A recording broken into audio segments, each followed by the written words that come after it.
یہ کائنات کا نظام اللہ تعالیٰ چلا رہا ہے فرشتوں کے ذریعے. بارش کون برساتا ہے؟ اللہ. ڈیوٹی کس کی ہے؟ فرشتوں کی. لیکن ہم فرشتوں سے نہیں دعا کر سکتے کہ فرشتوں بارش برسا دو، مشرک ہو جائیں گے. ہم اللہ کی طرف رجوع لائیں گے. اس پلانٹ ارتھ پہ سب سے بڑا مشکل کشا اسباب میں سورج ہے. سورج کی وجہ سے موسم تبدیل ہوتے ہیں، سورج کی وجہ سے ہوائیں چلتی ہیں، سورج کی وجہ سے پودے درخت اپنی خوراک تیار کرتے ہیں، ان پودوں کو جانور کھاتے ہیں، جانوروں کو بڑے جانور کھاتے ہیں، ہم بھی ادھر سے ہی خوراک حاصل کرتے ہیں. اگر سورج ختم ہو جائے یہ زمین کے اوپر ساری زندگی ختم ہو جائے. لیکن ہمیں کبھی وہم بھی نہیں آیا کہ سورج ہمارا مشکل کشا ہے. حالانکہ اسی کی وجہ سے گلیشیئر پگھلتے ہیں، دریا چلتے ہیں، زمین کے اوپر بھی نیچے بھی، یہ ساری زندگی سورج کی وجہ سے. سائنٹسٹ سے پوچھے وہ کہتے ہیں سورج نکال دیں زمین پہ ساری مخلوقات مر جائیں گی. لیکن کیا ہم سورج کو کبھی پکارتے ہیں؟ ہم کہتے ہیں اللہ نے اس کی ڈیوٹی لگائی ہے. ڈیوٹی لگائی بھی ہے پھر بھی ہم پکارتے کسے ہیں؟ اللہ کو. اگر اللہ نے بالفرض کسی فرشتے کی، کسی نبی کی، کسی بزرگ کی، کسی صحابی کی، کسی اہل بیت میں سے کسی پرسنالٹی کی ڈیوٹی لگا بھی دی ہے for the sake of argument, تب بھی ہم ان کو پکار نہیں سکتے. ہم اپنی جو گزارشات ہیں، اپنی دعائیں، اپنی حاجات وہ اللہ کے سامنے رکھیں گے. مطلب اسے ایسے کہہ سکتے ہیں جیسے مطلب کچھ کہتے ہیں کہ یا علی مدد یا حسین، ایسے جو جی یہ جملے یا شیخ عبد القادر جیلانی مدد یا علی مدد یہ قرآن و سنت میں کہیں نہیں آئے، نہ یہ اہل البیت علیہ السلام کی تعلیمات ہے. دیکھیں نہج البلاغہ اہل تشیع کے ہاں ایک معتبر کتاب ہے، اہل سنت بھی اسے قدر کی نگاہ سے دیکھتے ہیں. اس میں مکتوب نمبر 31 ہے، نہج البلاغہ آپ کھول کے پڑھ لیں. وہ وصیت نامہ ہے سیدنا علی ابن ابی طالب رضی اللہ تعالیٰ عنہ علیہ السلام کا.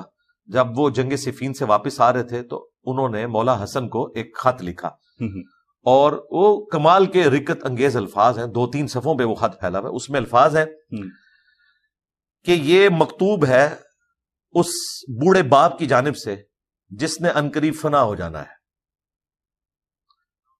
وہ بوڑھا باپ جس نے زندگی کے نشیب و فراز دیکھ لیے ہیں، وہ اپنے بیٹے کو نصیحت کر رہا ہے کہ اے میرے بیٹے، زمین و آسمان کے تمام خزانوں کا مالک اللہ ہے، اور اس نے اس ملکیت کے باوجود کہ وہ مالک ہے ہمیں اجازت دی ہے کہ ہم اس سے مانگیں، اس لیے کہ وہ ہمیں عطا کرے. اس نے ہمیں اپنی بارگاہ میں سوال کرنے کی اجازت دی ہے تاکہ وہ ہمارے سوال کو پورا کرے. اے میرے بیٹے حسن، تو نے جب بھی مدد مانگنی ہے تو اپنے رب سے مانگنی ہے، اور یاد رکھنا بیٹا، اللہ کی بارگاہ وہ درگاہ ہے کہ اس نے اپنی درگاہ کا کوئی دربان بھی مقرر نہیں کیا کہ جس کو بیچ میں ڈال کے تو اپنے رب تک پہنچے. تو ڈائریکٹ اللہ سے مانگنا. اور یہ مضمون جو نہج البلاغہ میں ہے یہ قرآن میں لکھا ہے، وَإِذَا سَأَلَكَ عِبَادِي عَنِّي فَإِنِّي قَرِيبٌ أُجِيبُ الدَّعْوَةَ الدَّاعِ إِذَا دَعَانِ. اے نبی جب میرے بندے آپ سے میرے بارے میں پوچھے نا تو فرماؤ میں ہر پکارنے والے کے بالکل قریب ہوں جب وہ مجھے پکارتا ہے. یہ اللہ تعالیٰ نے ہر انسان کے ساتھ اپنا رشتہ رکھا ہے کہ انسان اپنے رب کو پکارے. قرآن میں 40 کے قریب دعائیں آئی ہیں تمام پیغمبروں کی، کوئی بیچ میں واسطے وسیلے نہیں، اللہ سے دعا ہے، ربنا آتینا فی الدنیا حسنہ، ٹھیک ہے، اللہم کے ساتھ. تو پکارنا اللہ کو ہے.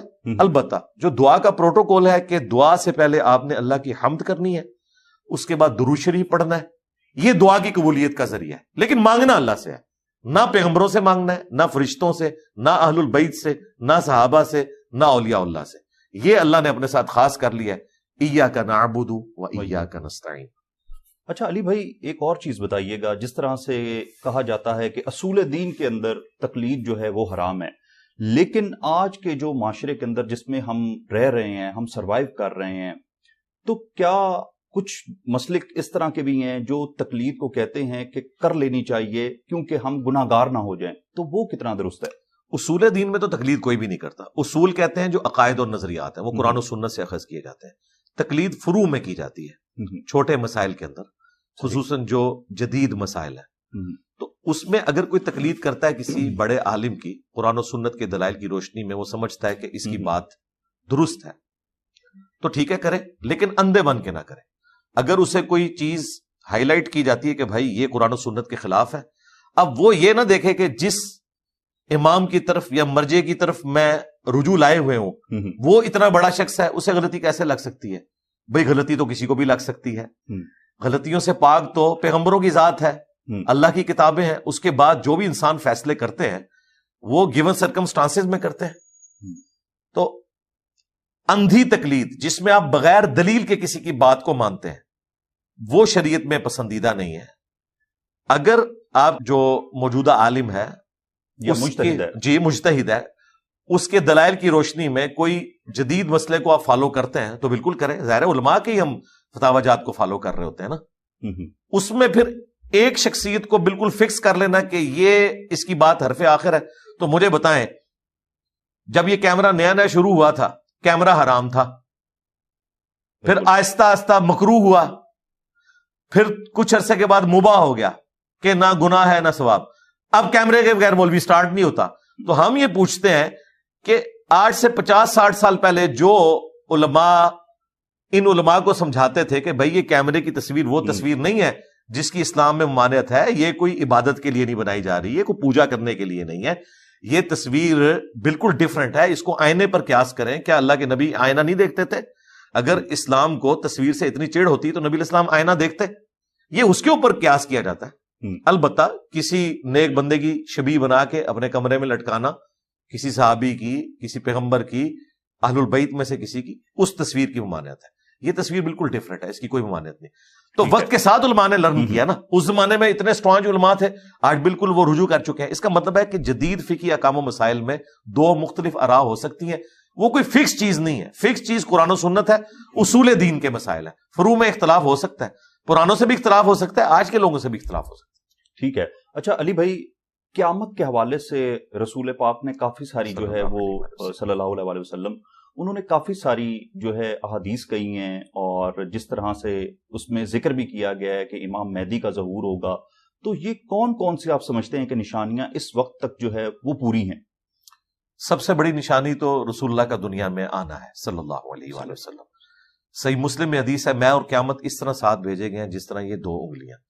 ظاہر ہے کہ ہزاروں لاکھوں سال کی انسانی تاریخ کے اندر رسول اللہ کا آنا، جو کہ خاتم النبیین ہے اور آخری پیغمبر ہے، یہ خود قیامت کی ایک خبر ہے۔ آخری پیغمبر کا مطلب یہ ہے کہ بس اینڈ، اب قیامت ہی آئے گی، بھلے وہ 2000 سال بعد آئے، 3000 سال بعد آئے، لیکن لاکھوں سال کی انسانی ہسٹری میں آخری پیغمبر کا آنا یہ خود ایک خبر ہے کہ اب یہ دروازہ کلوز ہو گیا، اس کا مطلب ہے کہ اب کنکلوژن کی طرف معاملہ جا رہا ہے۔ صحیح۔ پھر قرآن حکیم میں قیامت کی ایک نشانی رپورٹ ہوئی سورۃ القمر کے سٹارٹ میں کہ قیامت قریب آ گئی اور چاند ہو گیا 2 ٹکڑے۔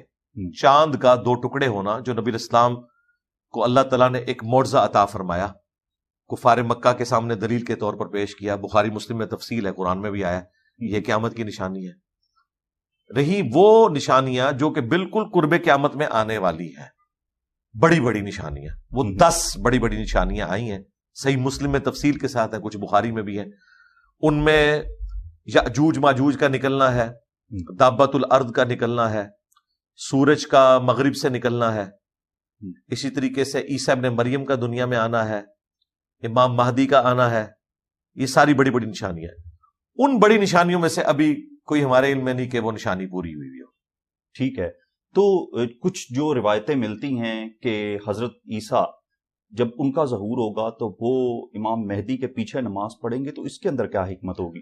جی وہ بخاری مسلم میں ہے کہ تمہاری اس وقت کیا شان ہوگی جب عیسیٰ ابن مریم تم میں عادل حکمران کی حیثیت سے اتریں گے، صلیب کو توڑ دیں گے، خنزیر کو قتل کر دیں گے، ہر طرف انصاف ہوگا اور جزیہ موقوف کر دیا جائے گا کیونکہ لوگ اسلام قبول کر لیں گے۔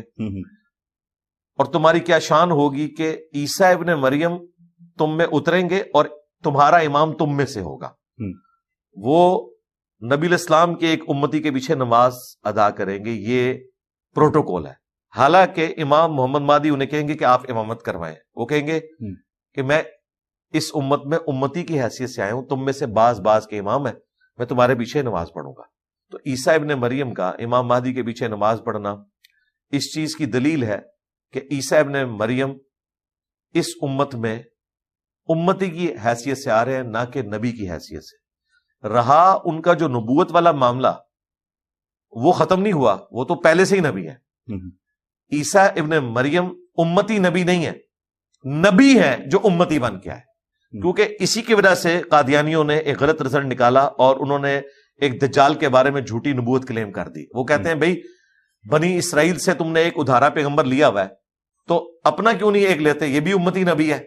تم رسول اللہ کے بعد امتی نبی عیسیٰ ابن مریم کو مان رہے ہو, تو نبوت پہ کوئی فرق نہیں آ رہا, ختم نبوت اپنی جگہ موجود ہے.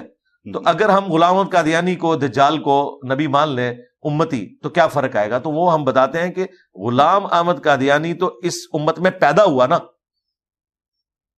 جبکہ ختم نبوت ہو چکی. عیسیٰ ابن مریم تو پہلے سے ہی پیغمبر تھے, اللہ نے انہیں آسمانوں پہ زندہ اٹھایا, دنیا میں دوبارہ آئیں گے, دوبارہ جب آئیں گے وہ امتی کی حیثیت سے آئیں گے, پیغمبر وہ پہلے سے ہوں گے, وہ امتی نبی نہیں ہے. صحیح, نبی امتی ہے. یہ ٹرم میں نے اس لیے اس کو چینج کیا ہے تاکہ کنفیوژن ختم ہو. امام اس امت میں سے ہوگا, لیکن جب آگے معاملہ بڑھے گا, عیسیٰ ابن مریم کا دنیا میں آنا بیسیکلی دجال کو قتل کرنے کے لیے. دجال کا فتنہ اتنا بڑا فتنہ ہے کہ اسے ختم کرنے کے لیے ایک نبی کے لیول کے بندے کی ضرورت ہے جسے غیبی تائید حاصل ہو. امام محمد مہدی کے قابو دجال نہیں آئے گا. دجال کا فتنہ بہت بڑا ہے. عیسیٰ